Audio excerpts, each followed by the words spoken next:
13 août 1966, pour la première fois, j'ai entendu la prédication de l'Évangile prêchée par le missionnaire M. Aimé Cizeron dans la salle des anciens combattants à Saint-Denis.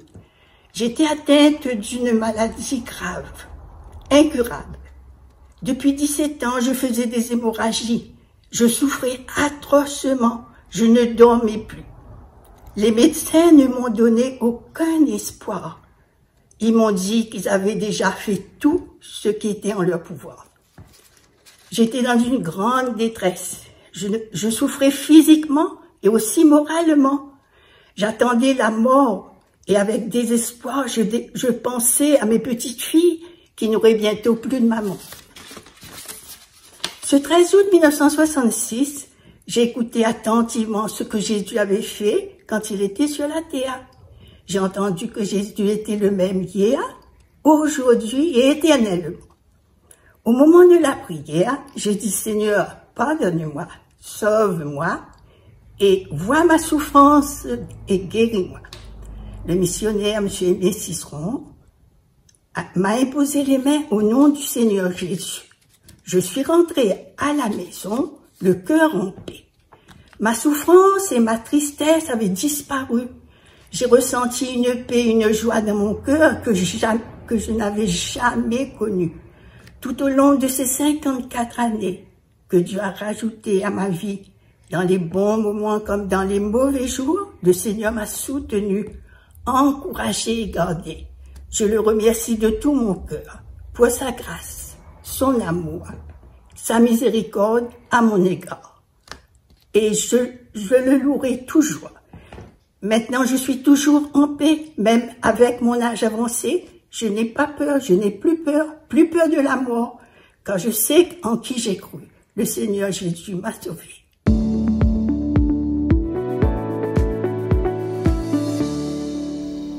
Bonjour à tous, bienvenue dans ce temps de partage dans le thème de Actes 2020, action d'évangélisation simultanée. Toutes les années, nous avons l'occasion de prêcher la parole de Dieu dans 9 endroits simultanément, suivi de la fête de l'évangile qui est vraiment l'apothéose d'une semaine extraordinaire. Cette année, vu les conditions, nous avons décidé de partager la parole de Dieu à travers le net. On a appelé Actes connectés ou Actes on the web. Le thème de cette semaine, c'est le plus grand. Et en effet, Jésus est plus grand. Il est l'alpha et l'oméga. Il est le Seigneur. Permettez-moi de partager la parole de Dieu quelques instants. Et on va lire 2 textes. Le premier, dans 1 Corinthiens, chapitre 15, verset 57. Il est écrit « Mais grâce soit rendue à Dieu qui nous donne la victoire par notre Seigneur Jésus-Christ. » Et dans 1 Jean, chapitre 5, au verset 4, il est dit « Car tout ce qui est né de Dieu triomphe du monde, et la victoire qui triomphe du monde, c'est notre foi. » Il y a tellement de choses qui peuvent triompher de nous. La Bible dit que l'homme est esclave de tout ce qui a triomphé de lui. Et nous nous sentons forts, mais quelque part, eh bien, il y a parfois dans notre vie des choses qui nous amènent dans la défaite. Et c'est jamais réjouissant d'être du mauvais côté, du côté de la défaite, du côté de l'échec, du côté, je dirais, où on subit les choses. Mais la bonne nouvelle de l'évangile, c'est que Jésus est plus grand que nos problèmes, plus grand que nos difficultés, plus grand que notre force à nous-mêmes. Et Jésus a remporté la victoire pour nous. Et c'est par la foi que nous pouvons saisir la victoire qu'il a acquise pour nous. Le plan de Dieu pour ta vie, mon ami, c'est de saisir la victoire. Dieu veut faire de toi un vainqueur. Maintenant, la destinée de Dieu, c'est pas que tu sois dans la défaite, dans l'échec, mais il veut t'entraîner dans sa victoire. Jésus, au début de son ministère, va montrer toute sa puissance, toute son autorité, et pour remporter plusieurs victoires sur plusieurs sortes d'adversités. Et lorsque nous parcourons tout l'évangile de Marc, eh bien, nous voyons qu'il y a au moins 4 victoires que Jésus a remportées. Premièrement, dans Marc chapitre 4, au verset 35 à 45, le texte nous montre que Jésus est plus grand que la tempête. Deuxièmement, Marc chapitre 5, versets 1 à 20, Jésus est plus grand que les démons et les ténèbres. Troisièmement, Marc chapitre 5, versets 21 à 34, il est dit que ce texte nous montre que Jésus est plus grand que la maladie. Quatrièmement, Marc chapitre 5, versets 35 à 43, il montre que Jésus est plus grand que la mort. J'aimerais simplement, si vous me le permettez, voir ces 4 points. Premièrement, en regardant dans Marc chapitre 4, versets 35 à 45, il nous montre que Jésus est plus grand que la tempête. Dans le contexte de ce texte, il y avait là des hommes habitués à la mer qui sont ballottés par la tempête. Cette tempête symbolise l'adversité, les problèmes, et ils subissaient cette tempête. Et malgré leur force, malgré leur courage, leur habileté, ils subissaient une situation. Parfois, nous réfléchissons, pourquoi dois-je subir l'adversité, la tempête? Et je voudrais rassurer peut-être quelqu'un, la tempête n'est pas forcément le fruit de notre désobéissance. Je pense à Jonas. Certainement, lui, il a subi la tempête parce qu'il avait désobéi au plan de Dieu. Mais ici, les disciples avaient obéi justement. Ils avaient obéi à l'ordre du Seigneur et ils ont subi quand même une tempête. Et je crois que la tempête, elle peut être le fruit de notre désobéissance, mais elle peut être au fruit de l'adversité qui voudrait nous terrasser. Mais Jésus est plus grand que la tempête. Le but de la tempête, c'est que Dieu se manifeste et il veut montrer sa gloire dans ta vie. Jésus, plus grand que la tempête, et en ayant foi au Seigneur, et il nous entraîne dans la victoire, et il peut nous amener à triompher de toutes nos difficultés, de tout ce qui nous ballotte, tout ce qui nous oppresse. Et dans ce texte, nous voyons 4 choses très importantes qui ont amené la paix dans la tempête. La présence de Jésus-Christ. Il s'est approché d'eux et il s'est levé dans le bateau, plus exactement, et la présence de Jésus-Christ a ramené la paix. Je crois que si c'est la tempête dans ta vie, cherche la face de Jésus-Christ. La Bible dit qu'il se laisse trouver par celui qui le cherche. Et lorsque Jésus se lève dans la vie de quelqu'un, l'adversité est dans l'obligation de reculer. Quand Jésus se lève dans un cœur, la présence du Seigneur amène la paix et l'ordre. Alors laisse Jésus se lever dans ta vie. Ensuite, il s'est levé, il menaça le vent et il dit à la mer, « Silence !» En voilà toute l'autorité de la parole de Dieu. Jésus est plus puissant que la tempête, plus grand que la tempête. Par une parole, dis un mot et ton serviteur sera guéri. Nous ne sommes pas en mesure de comprendre et de saisir l'importance et la puissance de cette parole. Mais si tu confesses cette parole, tu la lis, tu la crois, cette parole est en mesure de changer ton existence, de changer ta vie. Elle peut ramener l'ordre là où il y a le désordre. Elle peut ramener la paix là où il y a l'agitation. La parole de Jésus, elle est puissante. L'Évangile dit que la parole de Dieu, elle parcourt la terre. Elle accomplit les desseins de l'Éternel. Alléluia. Troisièmement, nous voyons ici que Jésus est plus grand que la tempête parce qu'il y avait comme une autorité. Oui, j'ai envie de te dire, mon ami, il y a autorité dans le nom de Jésus. Il y a autorité dans le nom de Jésus. Et quand on parle de l'autorité, il ne s'agit pas de crier, il ne s'agit pas de sauter, mais quand on prie le nom de Jésus, l'enfer tremble, la tempête se tait et l'adversité est obligée de s'aplanir devant l'autorité du roi.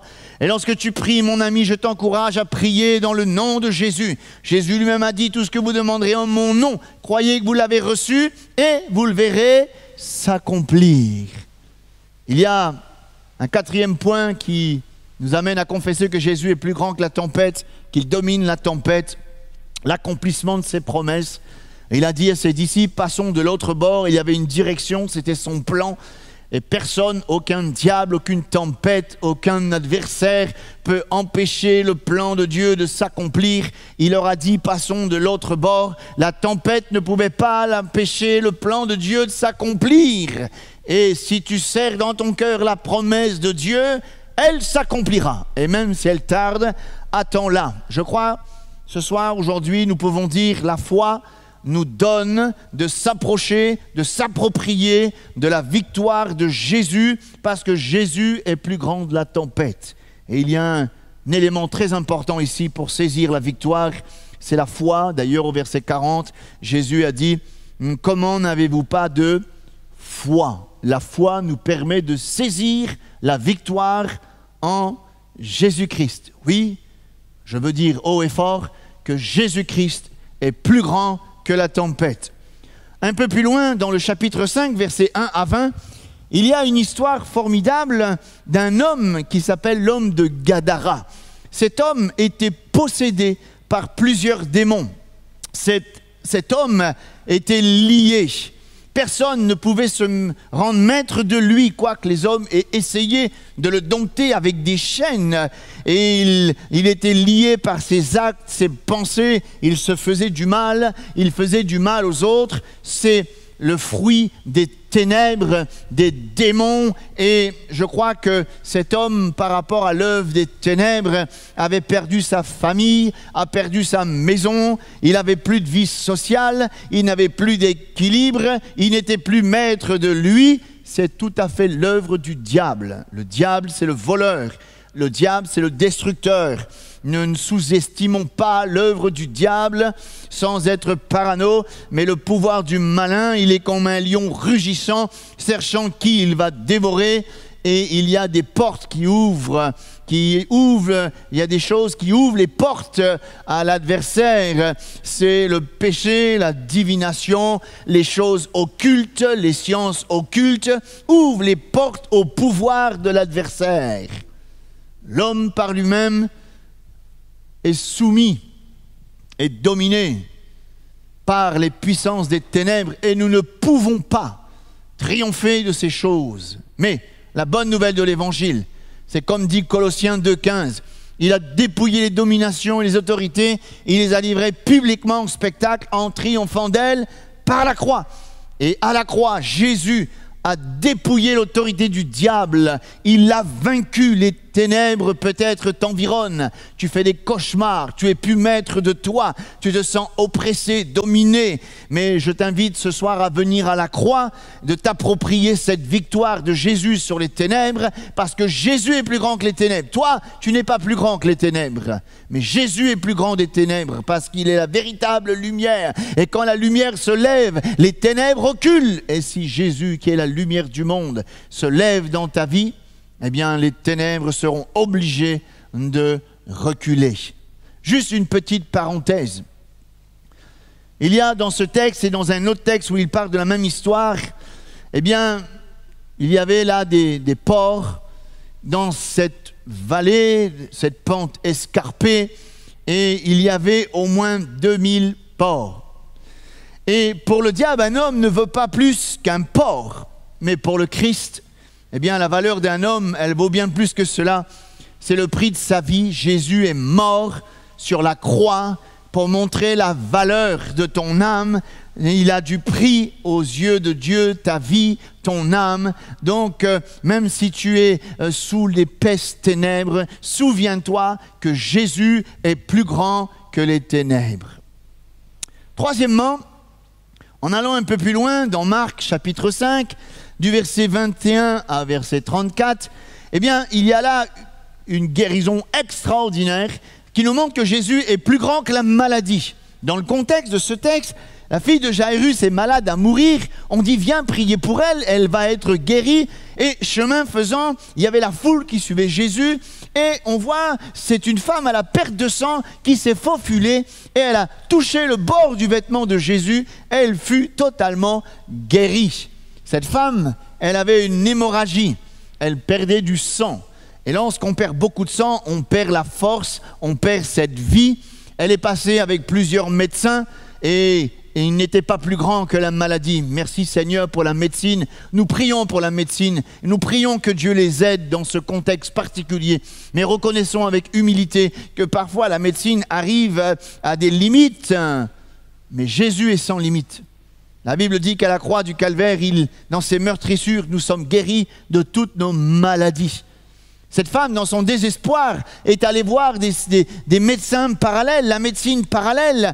Et il y a ce passage de Job où il est dit « Garde-toi de faire le mal, car la souffrance t'y dispose. » Et peut-être que tu souffres tellement que tu es prêt à mettre ta confiance dans des sciences occultes, dans les sorciers, les choses de sciences parallèles. Et la Bible dit que son mal allait en empirant. Voilà le résultat de quelqu'un qui met sa vie entre les mains des sorciers, des marabouts, des diseurs de bonne aventure. C'est Jésus qui a fait la différence. Parce que Jésus est plus grand que les marabouts. Jésus est plus grand que la science occulte. Jésus est plus grand que ta maladie. Cette femme, par la foi, a touché le bord du vêtement de Jésus. Et la Bible dit qu'elle fut totalement guérie. Oui, le texte nous montre que plusieurs personnes touchaient Jésus. Mais cette femme a touché Jésus par la foi. Et Jésus disant, il a reconnu qu'une force est sortie de lui. Et cette femme a été guérie. Oui, nous n'avons pas honte de dire aujourd'hui que Jésus guérit encore. Il peut te guérir, il peut te relever, il peut t'affranchir. Parce que Jésus est plus grand de ce qui te fait souffrir. Quatrièmement, toujours dans l'évangile de Marc, et dans ce contexte, de Marc 5, toujours, verset 35 à verset 43, on voit bien que Jésus est plus grand que la mort. La fille de Jairus était malade, à mourir. Ensuite, lorsque Jairus marchait avec le Christ pour que le Seigneur vienne prier, des hommes et des femmes sont sortis de sa maison et ont dit « C'est plus la peine d'importuner le maître, ta fille est morte. » Je ne sais pas ce qui pourrait se passer dans la vie d'un papa quand il entend ça. Ta fille est morte. C'est plus la peine d'importuner le maître. On dirait que là, tout s'écroule. Et Jésus est plus grand que la mort. Jésus a ressuscité la fille de Jairus. Il est la puissance de la vie. Lui-même lui a dit, un jour il a dit, je suis la résurrection et la vie. Il n'y a personne qui peut ressusciter un mort. Excusez-moi de le dire, mais le diable peut faire des miracles trompeurs pour séduire les gens, mais jamais il ne pourra ressusciter un mort. Jésus est la résurrection et la vie. La puissance de Dieu peut tout. Il y a une mort qui atteint tous les hommes.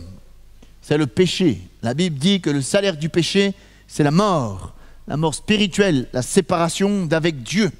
Cette mort-là aussi a été vaincue par la croix. Lorsque Jésus est mort, il est mort pour que nous puissions vivre et triompher de la mort. Par sa mort, nous recevons la vie. Jésus est plus grand que la mort. Alors, j'aimerais terminer en disant Jésus, il est le plus grand. Nous sommes plus que vainqueurs par la foi en Jésus. Jésus est plus grand que la tempête. Jésus est plus grand que les ténèbres. Jésus est plus grand que la maladie. Jésus est plus grand que la mort. Je t'invite vraiment à mettre ta confiance en lui, à t'approcher tel que tu es, à l'invoquer de tout ton cœur, à te mettre ta confiance, non pas dans un système, non pas dans un homme, mais dans le nom de Jésus. Parce que le nom de Jésus, il est puissant pour te délivrer, te sauver, te pardonner, t'affranchir. J'aimerais qu'on prie le Seigneur un instant. Que Dieu te bénisse, mon ami, là où tu entends la parole de Dieu, approche-toi de lui, il s'approchera de toi. Invite-le dans ton cœur, il va venir et par sa présence, le ciel va s'ouvrir dans ta vie. Alléluia. Merci Seigneur pour ces quelques paroles que tu m'as donné d'annoncer par le biais d'Internet. Seigneur, bénis ceux qui entendent la parole de Dieu. Bénis-les. Seigneur, qu'il y ait de ceux qui s'approchent de toi. Approche-toi d'eux. Délivre-les de la tempête, des ténèbres, de la maladie, de la mort. Montre ta grandeur, montre ta puissance. Entends celui qui s'approche de toi et viens régner dans son cœur. Dans le nom de Jésus-Christ. Merci Seigneur. Gloire à Dieu. Que Dieu vous bénisse. Et je vous dis à très bientôt. Si la mer se déchaîne, si le vent souffle fort, si ta barque t'entraîne, n'aie pas peur de la mort. Si tu crois que ton maître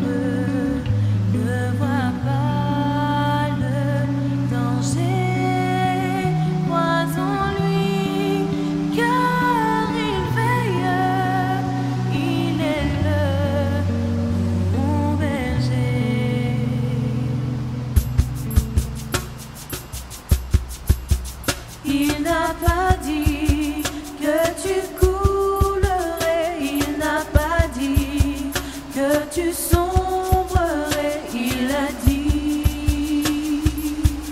Allons de l'autre bord, allons de l'autre bord. Si ton cœur est en peine, si ton corps est souffrant, crois en Dieu car il t'aime. N'es-tu pas son enfant? Si parfois sur ta route tu rencontres le méchant, ne sois pas dans le doute, Jésus est tout puissant. Il n'a pas dit que tu coulerais, il n'a pas dit que tu sombrerais, il a dit je te délivrerai.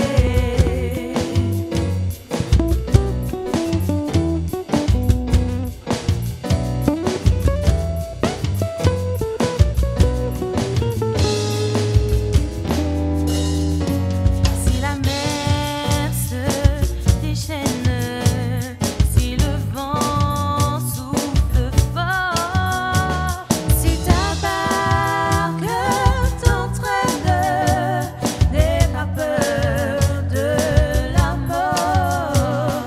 Si tu crois que ton maître ne voit pas le danger, crois en lui car il veille, il est le bon berger.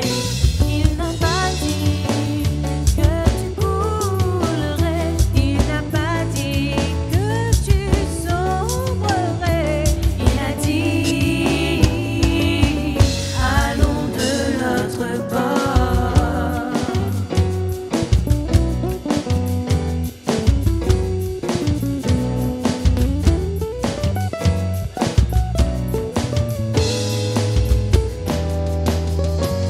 Il n'a pas dit que tu coulerais, il n'a pas dit que tu sombrerais, il a dit allons de l'autre bord.